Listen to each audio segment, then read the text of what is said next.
Hello everyone, welcome back to your own channel. आज हम करने जा रहे हैं आपकी वर्कशीट नंबर 63 विषय गणित कक्षा 9। हमारी डेट 6 जनवरी के लिए। तो चलिए शुरू करते हैं। आज की वर्कशीट में हम जो अपना पार्ट कर रहे थे चतुर्भुज, उसके अंदर हमने त्रिभुज और चतुर्भुज के गुणों को समझ लिया है। ठीक है, तो त्रिभुज और एक चतुर्भुज के बहुत सारे गुण हम पढ़ चुके हैं। जो त्रिभुज के अन्य गुण हैं उनका हम अध्ययन करेंगे, पढ़ेंगे उनको बारे में। त्रिभुज की जो भुजाओं के मध्य बिंदु से संबंधित प्रेम है वो पढ़ेंगे, जो बहुत इंपॉर्टेंट है, आपके एग्जाम में आती ही आती है। ठीक है, सबसे पहले एक चीज़ देखो, एक त्रिभुज है आपके पास ए बी सी। ठीक है, ये आपको त्रिभुज बनाना है। इसमें दो भुजाएं हैं ए बी और ए सी। जो ई और एफ है ना, ये आपके क्या है, मध्य बिंदु है। ए बी ई का मध्य बिंदु है, सॉरी ई ए बी का मध्य बिंदु है और एफ ए सी का मध्य बिंदु है।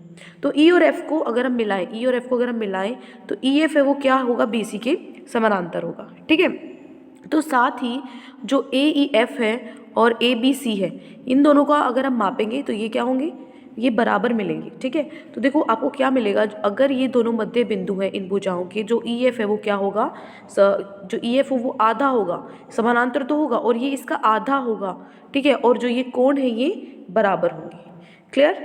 तो मतलब यहाँ से आप देखो मध्य बिंदु जो प्रेम्य होता है, तो हमने यहाँ से क्या जाना, देखो किसी त्रिभुज की किन्हीं दो भुजाओं के मध्य बिंदु, मान लिया आपका त्रिभुज है, इसकी दो भुजाओं के मध्य बिंदु को मिलाने वाला रेखाखंड, जो ये रेखाखंड है, ये तीसरी भुजा के समानांतर होता है, ये इसके समानांतर होगा। ठीक है, तो इसका अर्थ यह है कि दिया क्या है, ई आपके पास मध्य बिंदु है किसका, ए बी का, और एफ आपके पास मध्य बिंदु है ए सी का।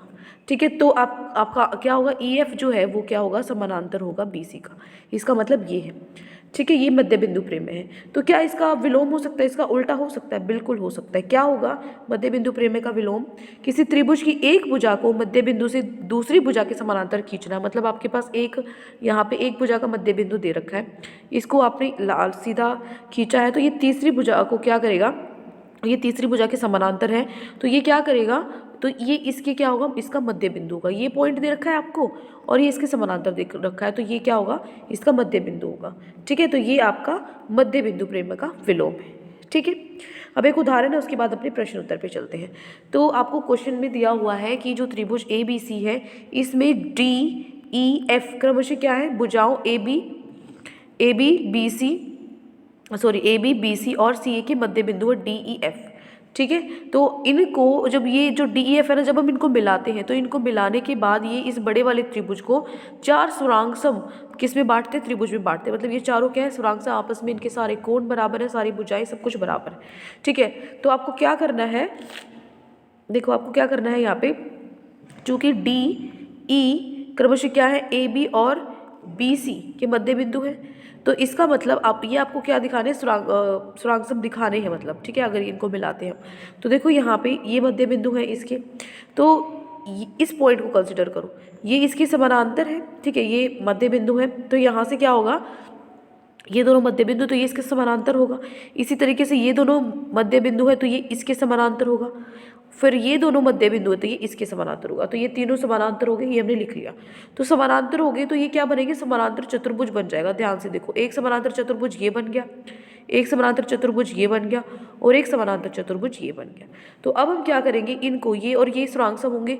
क्यों होंगे, क्योंकि ये क्या है, आपके पास यहाँ पे बराबर होंगे, और ये आपका विकर्ण है। विकर्ण जो समानांतर चतुर्भुज है, इसका विकर्ण समानांतर चतुर्भुज को दो बराबर त्रिभुज में बांटता है, तो इसका मतलब ये दोनों बराबर हो गए। इसी तरीके से ये दोनों भी बराबर हो गए।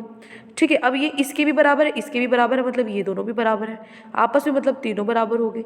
इसी तरीके से चौथा इसके अंदर आ जाएगा। तो यहाँ पे जो सारे इसके त्रिभुज हैं आपस में स्वरांगसम हो गए। ठीक है, ये हमें सिद्ध करना था। अब चलते हैं हमारे क्वेश्चन आंसर पे। तो आज की वर्कशीट में दो ही प्रश्न हमें दिए गए हैं। पहला है, एबीसी एक त्रिभुज है जिसका कोण सी समकोण है। कर्ण एबी के मध्य बिंदु एम से होकर बीसी के समानांतर खींची गई है, तो रेखा एसी को डी पर प्रतिच्छेदित करती है। तो आपको दर्शाना है, डी भुजा एसी का मध्य बिंदु है, एम डी समानांतर है एसी के, सॉरी लंबवत है, और ये इसका आधा है। देखो प्रश्न नंबर 1 आपको दिया क्या है, ध्यान से सुनो। ये आपको एक त्रिभुज दिया हुआ है, तो यहाँ पे ये आपका समकोण दिया हुआ है आपको सी पर। सी क्या है, 90 डिग्री कोण है। तो मध्य बिंदु जो एम है वो ए बी का मध्य बिंदु है। ठीक है, ये नहीं दिया हुआ मध्य बिंदु, ये दिया हुआ है मध्य बिंदु। तो ये इसका मध्य बिंदु है, और आपको दिया हुआ एम डी इसकी क्या है, समानांतर है। तो सिद्ध करना है जो डी है वो मध्य बिंदु है ए सी का। तो देखो डी भुजा ए सी का मध्य बिंदु है, इसके लिए जो ए डी है वो सीढ़ी के बराबर हमें दिखाना पड़ेगा। एक चीज़ देखो, उत्पत्ति क्या होगी, इसको कैसे हम करेंगे। त्रिभुज ABC के अंदर अगर मैं देखूँ तो M भुजा AB का मध्य बिंदु है और MD इसके समानांतर है। तो मध्य बिंदु प्रेम का जो विलोम होता है उससे जो D है ये क्या होगा, इस भुजा का मध्य बिंदु होगा। बस ये तो एक ही लाइन में प्रूव हो गया, ठीक है, क्योंकि ये तो डायरेक्ट इसका मध्य बिंदु प्रेम का विलोम ही है, ठीक है, हो जाएगा। आगे चलो, सेकंड क्वेश्चन है, MD आपको लंबवत दिखाना है AC की, ठीक है ना। MD आपको क्या दिखाना है, MD आपको लंबवत दिखाना है AC के। तो MD है ये समानांतर है BC के, और जो AC है, AC ये तिर्यक रेखा है, ये दोनों समानांतर है, ये तिर्यक रेखा है। तो इसके जो अंदर वाले तिर्यक रेखा के एक ही तरफ के जो आंतरिक कोण है उनका योग कितना होता है, 180 होता है। तो इनका योग 180 होगा। ये तो पहले से ही 90 दे रखा है, ये 90 है तो ये भी 90 होगा, तभी तो 180 बनेगा ना। तो ये 90 हो गया, ये 90 हो गया, तो यही तो दिखाना था हमें, ये 90 ही क्या है, इसके लंबवत हो गया, अति सिद्धम, ठीक है, हो गया सेकंड पार्ट। अगला है तीसरा पार्ट, जो CM है हमें दिखाना है MA के बराबर है और आधा है AB का। जैसे ये आपका डायग्राम है ABC, ये M है और यहाँ पे D है। तो M और C को जब हमने मिला दिया, M और C को मिला दो, ठीक है। तो अब AMD ये चतुर्भुज है आपके पास, सॉरी त्रिभुज है, और एक ये त्रिभुज है।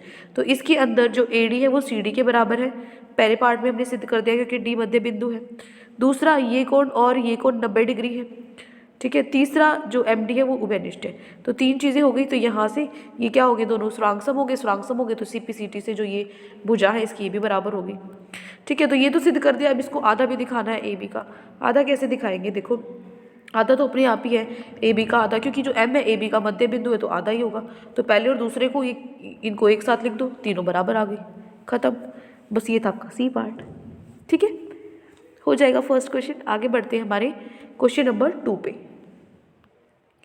क्वेश्चन 2 क्या है, ABCD एक आयत है जिसमें PQRS क्रमशः भुजाओं AB, BC, CD और D के मध्य बिंदु है। तो आपको दर्शाना है PQRS एक समचतुर्भुज है। देखो क्वेश्चन में हमें दिया क्या हुआ है, दिया हुआ है ABCD एक आयत है, ठीक है। ये आयत है, PQRS क्या है, इसके मध्य बिंदु है इन भुजाओं के। तो सिद्ध क्या करना है आपको, जो ये PQRS है ना, ये समचतुर्भुज है, ठीक है। रोम्बस जो होता है, समचतुर्भुज मतलब चारों भुजाएं बराबर और चारों जो सम्मुख भुजाएं हैं वो क्या होंगी, समानांतर होंगी, ठीक है। चलो सिद्ध करते हैं। सबसे पहले रचना करेंगे, A को C से मिलाएंगे। तो A को C से मिलाने पर जो ये हमारा त्रिभुज है ना ABC, इसके अंदर P और Q क्या है, मध्य बिंदु है, ठीक है। तो इसका मतलब मध्य बिंदु प्रेम में से जो PQ है वो समानांतर होगा किसके, AC के समानांतर होगा, और इसका आधा होगा, ये आधा होगा AC का, है ना, जो हमारा मध्य बिंदु प्रेम में है इससे। इसी तरीके से अब मैं अगर ये त्रिभुज लूँ, इसके अंदर ये क्या है, मध्य बिंदु है, तो ये इसके समानांतर होगा और इसका आधा होगा। तो वो मैंने यहाँ पे लिख दिया है, ठीक है। RS समानांतर होगा, इसका आधा होगा। तो पहले और दूसरे से क्या होगा, आपस में PQ RS के समानांतर होगा और बराबर होंगे। तो इसीलिए PQ RS को हम बोल सकते हैं सम्मुख भुजाओं का युग्म समानांतर है और बराबर है। तो इसका मतलब ये क्या है, समानांतर चतुर्भुज है। तो समानांतर चतुर्भुज हो गया, मतलब सम्मुख भुजाएं हैं जो वो समानांतर होगी। अब चारों भुजाएं बराबर भी दिखानी है, तो चारों भुजाएं बराबर दिखानी है। तो जो हमने ये कोण लिया था APS और BPQ, देखो APS, ठीक है, और BPQ इन दोनों में ये इनको सुरांगसम दिखाएंगे हम। क्या करेंगे, मतलब इसको और इसको बराबर दिखा देंगे। कैसे दिखाएंगे, देखो यहाँ पे ये आयत है तो इनका जो आधा है ये बराबर होगा, तो मतलब जो क्यू भी है AS के बराबर होगा, है ना। और ये 90 डिग्री होंगे, क्योंकि जो वो होते हैं आयत होता है उसके सारे कोण 90 डिग्री होते हैं, ठीक है। ये हो गया, ठीक है। इसी तरीके से यहाँ पे और जो ये 90 हो गए, और ये मैंने लास्ट वाला करा दिया, उसका आधा बराबर होगा, और AP BP के बराबर होगा, क्योंकि P AB का मध्य बिंदु है, ठीक है। मतलब ये है ना, तो ये और ये बराबर होगा इस तरीके से, ये और ये, क्योंकि ये मध्य बिंदु है।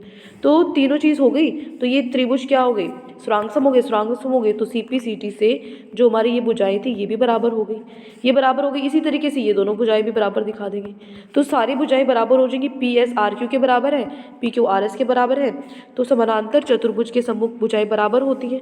तो सभी भुजाएं बराबर हैं, तो समानांतर चतुर्भुज है और सभी भुजाएं बराबर हैं। तो इसका मतलब PQ RS क्या एक समचतुर्भुज है, ठीक है। तो ये हो गया आपका क्वेश्चन नंबर 2, क्लियर।